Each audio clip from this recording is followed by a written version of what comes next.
Hi, hey, what's up guys, it's Crypto Clutch. I'm just going to do a quick little update video on what we've done. Sorry if you hear the lawnmower. My grandparents are mowing the grass right now. But I don't remember where we were in the last video. I know we talked about electrical. So I think the breakers are already installed. Maybe they weren't, I don't know.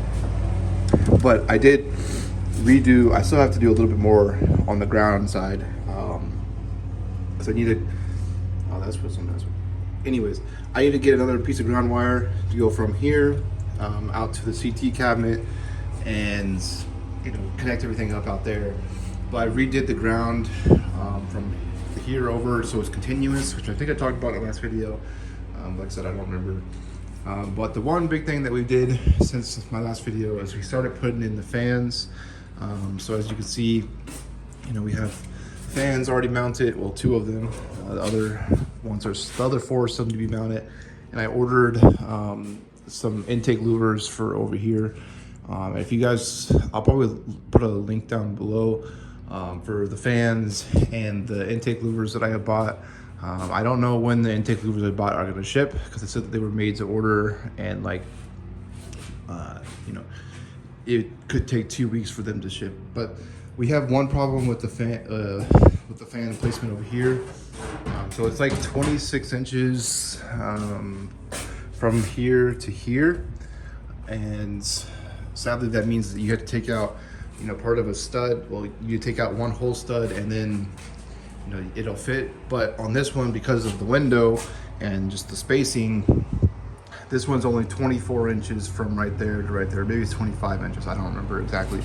So well, what I do remember is that this whole stud needs to move over to like be right here instead. So like it's right here right now. It needs to move over the width of the stud. So that's going to be fun to move that. And then obviously this stud is going to have to go for the most part because 2 fans will go here, and then I hit my ladder, and then 2 fans I think will go in that spot or this spot. I don't remember which. I think it's this spot. And so that'll be all 6 of the fans installed. And if I really need more airflow, I could always come in and add another fan here or maybe even over there. But we did also, you can see it's kind of a mess in here right now because we've been doing a lot of different stuff, but we did lay out the racks plan, like we're gonna put the racks. And basically, you know, we're only gonna have like a 2 foot or 2.5 foot section to walk next to the miners, and then over here, depending on how much rack space we need, if I just do S19s and stuff in here, like for my ASICs to fill up the rack, you know, fill up the power, then I probably won't need to come out so far. I could just get away with like a 4 foot rack, and then this won't be blocking the door. But otherwise I would only have like that much space to walk in here. So my other option would be to get skinnier racks, because all the racks I have now are at least 18 inches wide, and the miners normally don't take up but like maybe 12 inches. So like, you know, there's some wasted space on the racks, as I'm sure you've seen on some of the miners. But you know, it's, I don't know about the cases, because the cases are kind of wide, and I'm still not sure if we're going to put ASICs in here or GPUs. I'm pretty sure that GPU is going to come in here, but it's also possible that it'll just be ASICs. But it just kind of depends on what other properties I'm finding. I'm looking at another one right now that might work. It also might not. It's, with the way things have been going, it's more probable to not work out. But anyways, why did that just come off? My ground wire just broke. How dare you? Okay, that's beside the point. I can fix that later. But so each one of these fans is pretty power hungry. They're 2.2 amps, but they do move a lot of air, so like they're 7,000 CFM. So it hopefully will be enough airflow in here to cool all the 150,000 watts. If any of you guys are like airflow experts and want to tell me like, how much CFM I'm gonna need to cool 150,000 watts, and then how much intake I'm gonna need, because I'm just kind of guessing off of my estimations. And my conclusion was, 6 fans should be enough, being that it's directly behind the heat, and then 8 intakes that are 30 by 30. I might be wrong, I'm not really sure, but that's what I've came up with. Now the other thing I want to do today is I got my meter box and the CTs in today from the power company. They provided that to me, so there wasn't any cost. So I gotta put that outside on that little wooden box, and then I gotta put a little pipe over to it. So this guy right here has got to get installed, and I hope I have the watertight fittings for it, otherwise I might have to go buy some stuff. This is a 1.25 inch double threaded nipple, I think this is what they call them. It's pretty basic.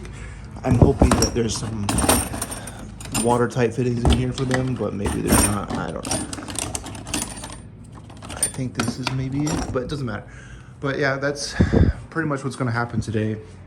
And then I'll be ready for inspection once I get the ground wire ran back in there and all connected up. And then once it's inspected, power company will start working on putting in a new transformer out there next to the, well, you can't see out there because of the thing. And you can kind of see it with that little box thing that looks weird. I know it looks weird out there, but that's where the transformer is, and that's where the next one will be, right beside it.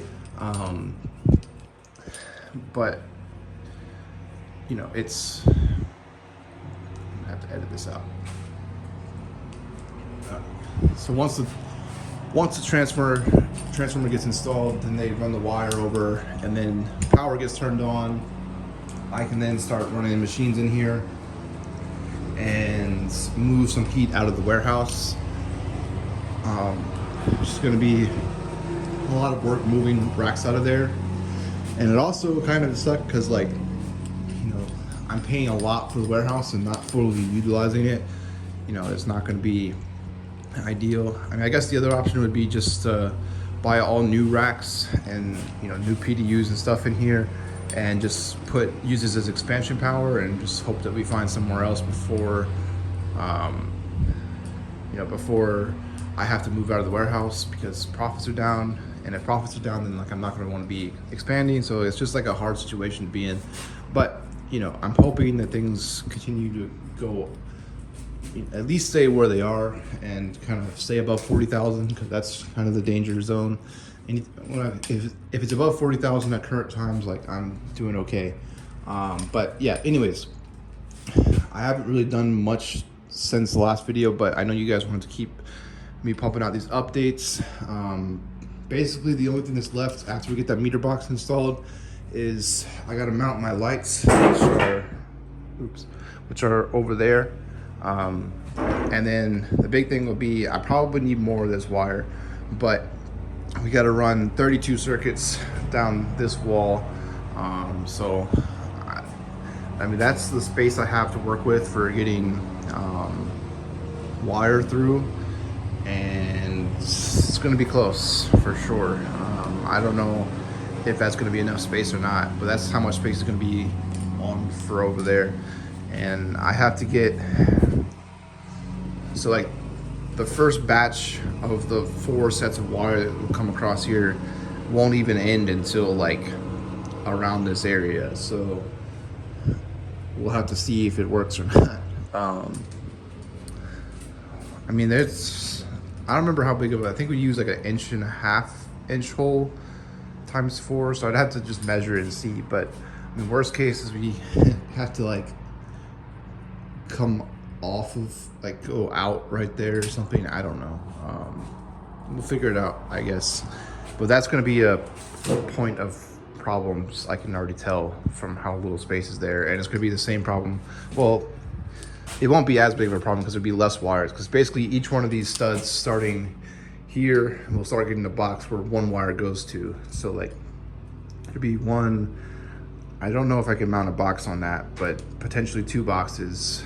So like that stud is where the 4th line is going to end, I think. Wait, no, it'll be, this stud is where the 4th line will end.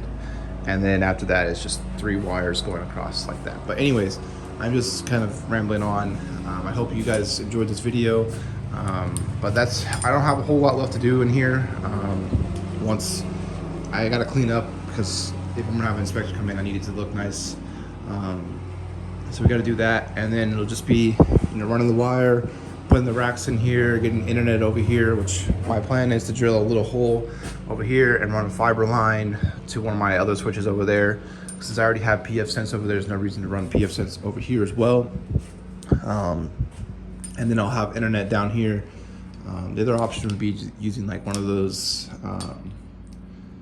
like line of sight devices where like you can radio beam the internet, which is pretty cool. But I heard that it's not, and storms and stuff, which we do get pretty bad storms, like it can be a problem. And I already have internet running over there, so I might as well just run a fiber line from that shed to this shed through the switches. So I hope you guys enjoyed this video.